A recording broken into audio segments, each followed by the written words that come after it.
귀로 듣는 애터미.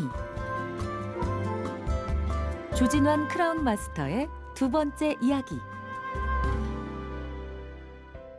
이익보다 가치를 중요하게 생각하는 애터미에 이끌린 그는 소통과 윤리를 강조하는 기업 문화가 기존 네트워크 비즈니스 업계의 문제를 해결하고 있음에 놀라게 됩니다. 대한민국 네트워크 회사들이 그 배팅이라는 것도 생기고 뭐 라인 변경이라든지 이런 굉장히 혼탁한 그런 문화가 많은데, 그거를 이제 말씀을 하시면서 그거를 잡아야 되겠다. 저희가 이제 배팅 추방 대회도 하고 저희도 굉장히 힘들었어요. 왜냐하면 이게 이제 몸에 배 있지 않은 일을 하려니까 쭉 사회에서 그래 살아왔는데 몇십 년을 살아왔는데 갑자기 여기 와서 모든 걸 원칙을 지켜서 했으니까 굉장히 어렵죠. 그게 어려웠어요. 제가. 저는 은행원이니까 비교적 그래도 보수적이고 도덕적인 편이라고 생각을 하는데도 어렵더라고요. 저는. 예. 근데 이제 어쨌든 그 말을 쫓아서 우리가 이제 그때부터 시작을 해서 한 일이 이제 그런 추방대회와 함께 윤리자정위원회라는 걸 이제 저희가 만들었습니다. 그 다음에 이제 여기 문화, 다른 회사는 절대로 없는 문화가 뭐냐면 재심합력 문화입니다. 실제로 우리 회사에는 재심합력 문화가 이렇게 형성이 돼서 그것이 사업자와 사업자 간의 재심합력. 그래서 예를 들어서 해외를 강의를 갈 때도 자기 파트너가 없어도 가는 거예요. 그렇잖아요. 보통 자기 파트너 없는데 거기 왜 가겠어요? 그런데 자기 돈을 내서 갑니다. 저희는. 예. 그래서 서로 돌아가면서. 그 다음에 이제 또 회사와 사업자 간에도 세미나 위원회라든지 제품 위원회라든지 글로벌 위원회라든지 위원회가 많아요. 그래서 회사와 사업자가 서로 모여서 좋은 아이디어를 내서 이렇게 가고, 이런 어떤 문화는요, 소통의 문화죠. 소통의 문화가 일반 기업도 잘 없잖아요. 요즘도 그 소통 때문에 한 문제가 되고 있잖아요, 사회에서. 그런데 사실 일반 대기업들 소통이 잘 안 되는데 우리 회사는 그런 면에서 소통이 굉장히 잘 되는 회사예요. 애터미 초창기. 모두가 재심 합력으로 하나 돼 한마음으로 노를 저었습니다.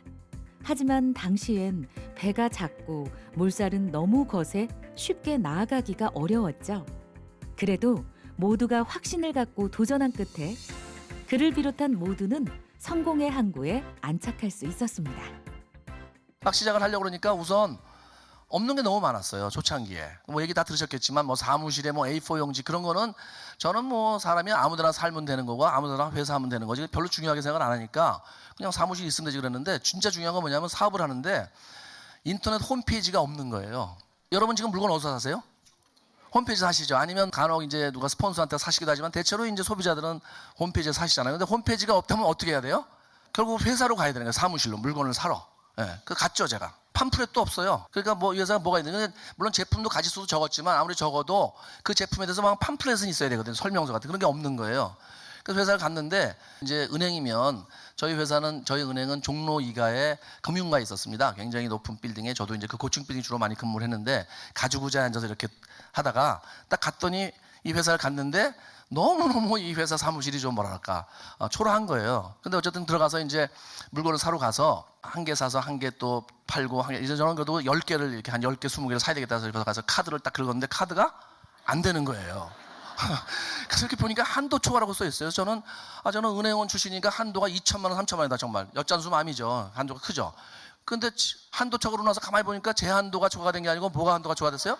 회사가 한도가 초과가 됐어요. 그래서 제가 다시 가서 현금을 찾아서 물건을 샀어요. 네. 그러니까 그때는 회사도 작기도 했지만 이 네트워크 회사에 대한 어떤 금융자들의 이제 신용도가 낮으니까 한도를 잘 안 주는 거예요. 그러니까 한도가 좀 나오긴 하는데 몇 사람이 가서 한도로 물건을 사면 나머지 사람들은 살 수가 있어요? 없어요?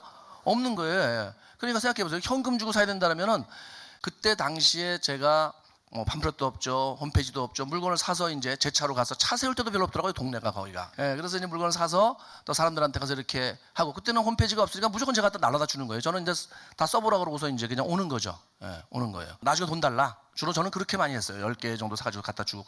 그러면 이제 희한하게도 반품이 없는 거예요. 우리 지금 하신 이제 초창기 멤버들, 또 지금 하신 분들, 그 후에 하신 분들 다 마찬가지로 저같이 다 확신을 가지신 분들은 이제 하셨고, 그러면서 회사가 굉장히 발전하면서 저희도 같이 이제 발전을 하게 됐죠. 커지게 됐어요. 그래서 이 회사가 정말 초창기 그 어려운 시기를 거쳐서 쭉 발전해 오면서 정말 지금의 애터미는 여러분이 여기서 성공하고 부자가 되고 어떤 그런 거를 당연히 여기서 이렇게 여러분이 다 이루시겠지만은 또한 어디에 내놔도 손색가 없는, 아직도 사회적으로는 다단계 네트워크에 대해서 부정적인 인식이 있지만 여러분은 정말 자부심을 가지고 이 회사를 말씀하셔도 된다는 겁니다. 그런 어떤 문화가 있다는 거예요. 이제 이런 좋은 환경에서 제가 이렇게 바뀐 거에 대해서, 회사가 이렇게 바뀌었듯이 저도 바뀌었고 이제 여러분도 바뀔 건데 저도 개인적으로 많이 바뀌었어요. 특히 이사 받아보면 처음에 어려운 파트너들도 많이 오세요. 그러면 제가 사회에 따로 기부를 안 하더라도 사실 어떻게 보면 제 어려운 파트너를 도와주는 것도 그것도 기부고 도움이죠. 예. 제가 이제 남한테 도움을 줄 수 있는 사람이 됐다는 게 너무너무 행복하고, 그리고 제가 도와줘서 그분이 잘 돼서 성공하면 굉장히 큰 기쁨이겠죠. 그게 어떤 그런 사람이 됐다는 게, 이 모든 변화가 애터미를 안 만났으면 제가 이루어질 수가 없는 거예요. 전부 다. 우리한테는 과연 이 박한길 회장님이 어떤 의미가 있을까? 저는 이제 그걸 좀 제가 설명을 드리고 싶어요. 우리가 부자가 다 되고 싶어하고 다 누구나 성공하려고 합니다. 그런데 그것을 큰 돌덩어리에 제가 한번 비유를 해볼게요. 돌덩어리. 자, 이게 돌인데 큰 돌이죠. 근데 이게 부자, 성공, 소위 사람들이 다 원하는 이제 그런 돌이라고 생각을 해보겠습니다. 이 돌을 들어 올려야지 성공하는 거예요. 이 돌이 이렇게 큰데 우리가 요만한 사람이 뭐 들어 올릴 수가 있어요? 없어요? 없죠. 예, 너무 커서 못 들어올리는 거예요. 막 이 돌이 뭐 지름이 한 2m다. 그러면 그걸 어떻게 들어올리겠어요? 못 들어올립니다. 그러니까 대부분 사람이 다 부자나 성공을 하고 싶은데, 부자가 되고 싶은데 그게 너무나 무겁고 커서 못 들어올린다는 거예요. 능력이 안 되는 거예요. 쉽게 말하면 그게. 그런데 이걸 들어올릴 수 방법이 있습니다. 어떻게 하면 이걸 들어올릴 수 있어요? 조만 사람이 지렛대를 쓰면 돼요. 지렛대. 그렇죠? 알키메데스가 그랬잖아요. 지렛대만 있으면 지구도 들어올릴 수 있다. 이런 얘기를 했죠. 지렛대라는 것은 자기가 힘이 안 될 때 그 지렛대의 힘을 이용해서 들어 올리는 거예요. 자, 이 지렛대가 뭐냐? 지렛대가 바로 이제 도구를 말하는데, 이 도구 속에는 사람도 들어가는 거예요. 사람도.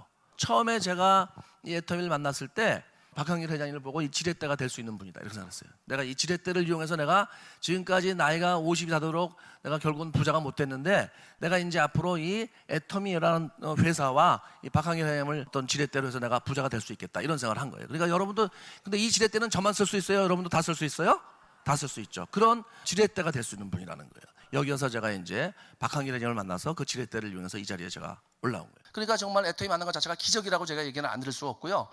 이제 중요한 것은 회사도 바뀌었고, 그다음에 저도 바뀌었고, 또 많은 성공자들도 바뀌었습니다. 그런데 이제 세 번째로 여러분들이 바뀌실 이제 때가 온 거예요. 여러분이 이 애터미를 만나셨다면은 반드시, 지금 초창기잖아요. 앞으로 5년, 10년이 지났을 때 여러분 생활이 바뀔 거고, 더 가치 있는 건 뭐냐면 제가 이 사업을 하면서 나오신 분들하고 서로 할 수 있다, 성공할 수 있다, 맨날 북돋아 주는 거예요. 서로 저도 이렇게 그런 응원의 말을 듣고 저도 그런 응원의 말을 해주는 거예요. 같이 할 수 있다, 우리가 해낼 수 있다.